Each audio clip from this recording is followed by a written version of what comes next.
Hey guys, welcome back to Khanvolution. My name's Khan. Hopefully you guys are watching this video after watching my reaction to RWBy Volume 4, Chapter 5, titled Menagerie. And this one, because I just watched Chapter 5, I just want to do a really quick discussion video of my thoughts on Menagerie and Blake's home in general, including her family members and just the overall concept of Faunus living within this environment. From the outward appearance, when we first arrive at Menagerie, it feels like an island paradise. There's lush green environments all over the place, people like roaming around freely without being, persecuted by the way they look. We see all manners of grim walking around, with like lizard tails, horns, different patches of skin, that display sort of animalistic characteristics. You know what I'm saying?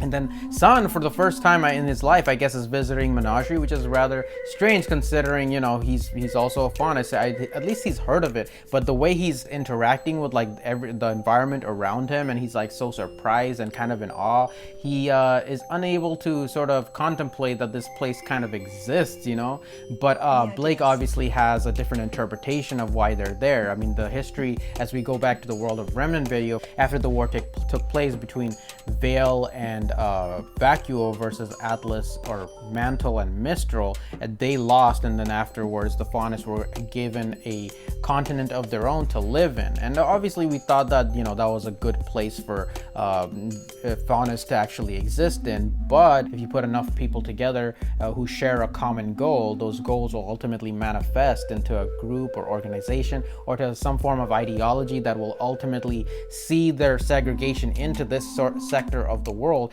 as being negative and will rebel out against the rest of the world in regards to that. It actually reminds me of Attack on Titan as well. A spoiler alert for those of you guys who have been watching season 3. I won't go into detail about the manga, but if you guys are up to date on Attack on Titan season 3, you guys will know that we learned that the world is much bigger and much more vast than what we've been exposed to in these first 3 seasons. And now season 4 is all going to be about expanding our view of the world of Attack on Titan beyond just the small island that we've always been sectioned off in.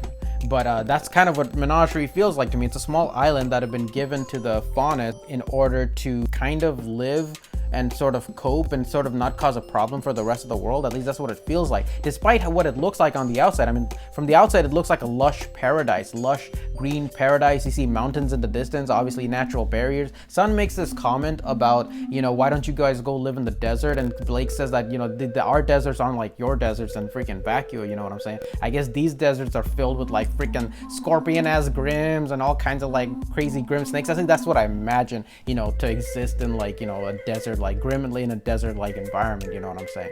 So I guess this small area is like one of the most habitable places, and we see that in the center of this lush green paradise of palm trees. It looks like a really nice place to have a vacation at, you know what I'm saying? But in the center of it we see this giant palace, and for some reason it never occurred to me that Blake might be some form of royalty, or comes from a family of a higher class, of higher means, because there was a World of Remnant video a long time ago, or not a World of Remnant video, I think it was volume 1 chapter 14 or 15, where Blake goes into detail about how she protested against with the White Fang on behalf of the Faunus, and there was this little picture of Blake holding this little poster, and her dress attire literally made me think that she was somebody of a lower class, and maybe she tried to rise up from that, and maybe that's why she joined this organization in the first place. But based on what's been shown here, she's actually as high up as a Faunus family can get in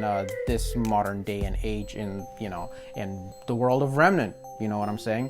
But yeah, that was very interesting to find out. I mean, I thought she was a princess, but apparently her dad, Gheera, is a chief. He's the chieftain and was originally like the leader of the White Fang itself. I'm guessing when the White Fang was still a white lion as opposed to a white tiger, and then when it got scratched and turned into freaking red, that's when the new head, and I'm guessing Sienna Khan is the new head of the White Fang, because that's what they said, High Leader Khan, right? So I'm guessing Sienna Khan. There can be more than one Khan in this series. I just don't think, well, there can be, I guess, but I'm guessing that's the Khan that they're referring to, which makes me think that maybe Salem, when she told Hazel to go talk to Sienna Khan, maybe she's trying to get more support from the White Fang, because they already got Adam Taurus' support. So I'm guessing Adam is like another sector of the White Fang. Is he a a sub general for Sienna Khan, or are they just like two separate sectors? I'm not entirely sure, but yeah, maybe you guys can clarify that down in the comments. But Gheera reminds me of Bagheera, of course, from the Jungle Book, and he even looks like kind of like a tiger or a jaguar, kind of.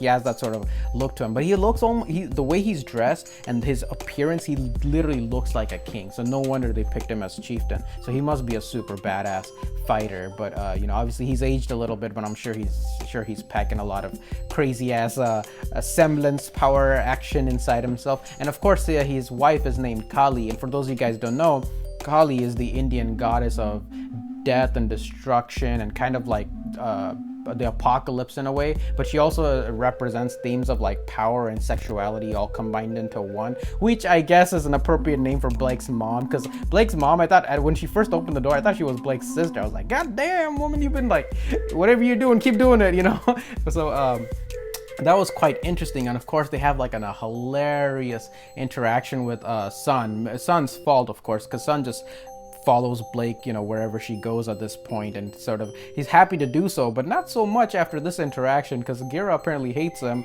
but Kali seems to like him. Kali gave a little nudge of approval to Blake. It's like, oh yeah, he's pretty funny, he's pretty good. But yeah, those comments that Sun made in the middle of their tea, that was crazy, man. I was like, what the hell, Sun, shut the hell up, bro.